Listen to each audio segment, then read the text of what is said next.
So guys, this is Teaser from ECNDE and I'm here with Finn Karrigan Anderson from Team SolarMid. Finn, thank you for taking the time for the interview. So let's start with your upcoming match against Titan. Your team showed a pretty good performance during the group stage, and a lot of CSGO fans consider you as a slight favorite for this match. Would you agree, and what is the most important thing your team has to do in order to beat Titan? I think about the favorite role, I think people should bear in mind we have our stand-in. Everything changes, the V2 process changes, everything changes in that aspect. At Starlight we had problems. We actually won a map we shouldn't win on Inferno, 16-14, and then we were 14-14 in cash and lost cash, and then we won the last map in that best of 3. So that was a really hard match, even with our regular lineup. So what the favorite role, I would say 50-50, and we have to see how the V2 process is going and take it from there. How we should win, I think we need to hit our shots. We need to. We had some problems. I think some players had some bad games individually, and we had to try to pump each other up.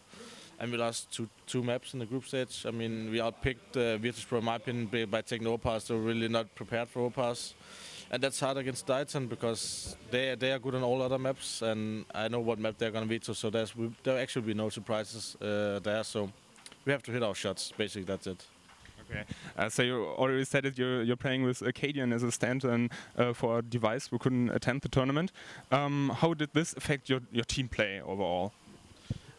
We agreed when we knew 10 hours before our flight that we had to take a stand-in because the device was too sick. He tried also in the morning, but we couldn't do anything. So basically just took karrigan, who is able to play some AWP because device is playing main AWP as T. If people watch our game, they know it. But as CT is not the main AWP, so actually just put karrigan in device roles and just try to work around that, so we have at least one side who's able to play our team player CT and just work around that. When I call a tactic, I just tell to my teammates to express what he's doing when somebody's with him. That's how it works out. But we can see in the set thread that some things not playing out so as it is. So we will try to rely on the aim and take it from there. Okay, so I did a little bit of research regarding the match that have been played during the group stage, and for me, surprisingly, Dust2 has been played only once during the group stage. So what's wrong with Dust2? I mean, in matchmaking, everybody loves Dust2, and whereas Inferno was pretty popular during the group stage. I think it was played 7 times, I guess. What are your thoughts about the current map pool? I mean, about the Dust2, I can say just Virtus.pro ban Dust2 all the time, so already those matches will never be able to have Dust2 in the map pool. So that's actually one of the reasons. There will actually be 3 matches or 2 matches without Dust2 at all. I have a kind of idea why Dust2 is not in the map pool.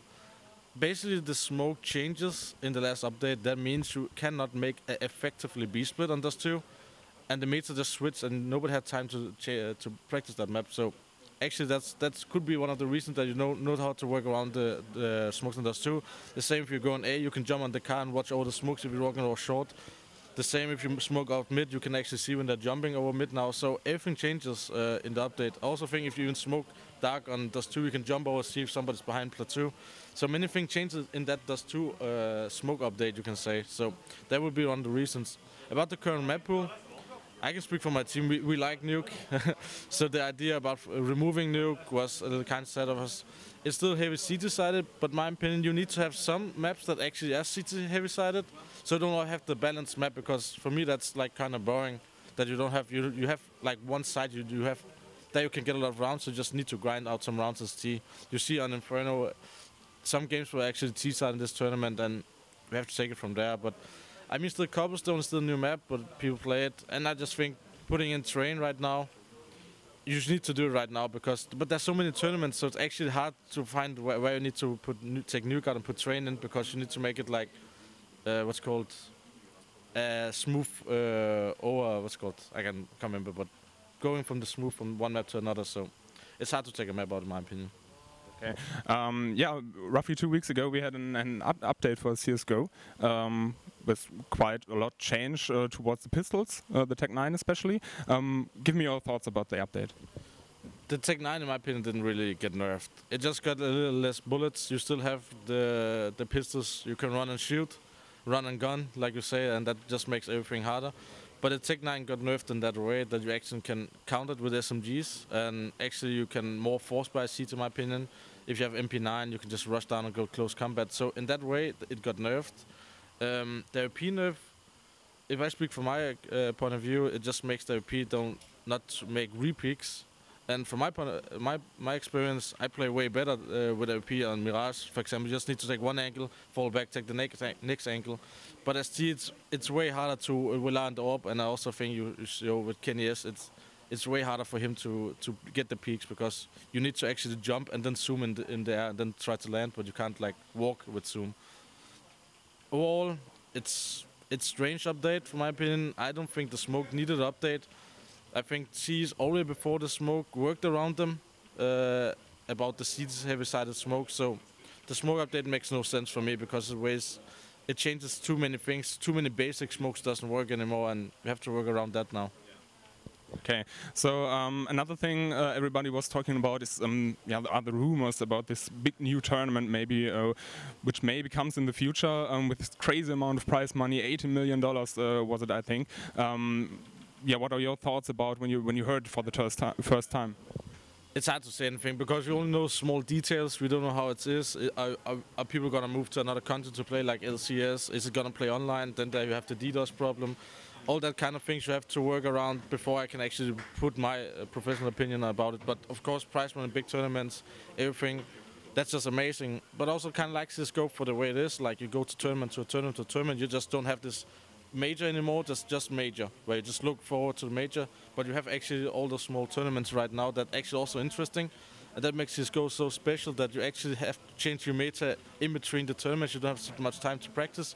The team knows each other. Like us on VP, we played each other like 4 or 5 times on best of 3 and 2 online matches on 3 weeks. You actually can't make your set strats anymore, because when they see the smokes, they just don't know directly how to counter them. So that makes it more interesting to play against Virtus Pro. That's why it's always so hard games against them, because it's so much made what's called mind games and chess games about when you do win. So in that aspect, that will be a little boring. Have one tournament going on 2 or 3 months and you don't participate in other tournaments. That would be kind of sad. But on the other hand, with big tournaments and big games every week, it will also be amazing. Okay, so I have one question. It's a community question submitted by the Reddit user Troubles, and he would like to know what was your biggest fail or your biggest mistake during a Counter-Strike match? I've made many mistakes. I think if you take a game, that was I finally came to a big tournament in WCG in 2010. We were big favorites in our group. It was back with the what's it called? We did MTV. What's it called? It was full gaming. We failed so big in the group stage, lost to unknown teams, and in a game, the final game, we lost 16-2. I had like 317 score, and that was like the worst game. It's still in my memory after five years. So that would be the worst game and the worst mistake. I just made mistake on mistake on mistake that match. So that would be the worst, also because we were heavy favorites and we just beat MTW. We just beat Fnatic before that tournament. So that was the worst. Okay, so for the end of the interview, I have 10 very short questions. It's yeah, somehow a quick fire question round, since people like to know the players a little bit better. So are you ready? Yeah. Okay. CT or T side? T side. The best CS player of all time? Neo. What is your favorite food? Wiener Schnitzel. Star Wars or Star Trek? Star Wars. Batman or Superman? Batman.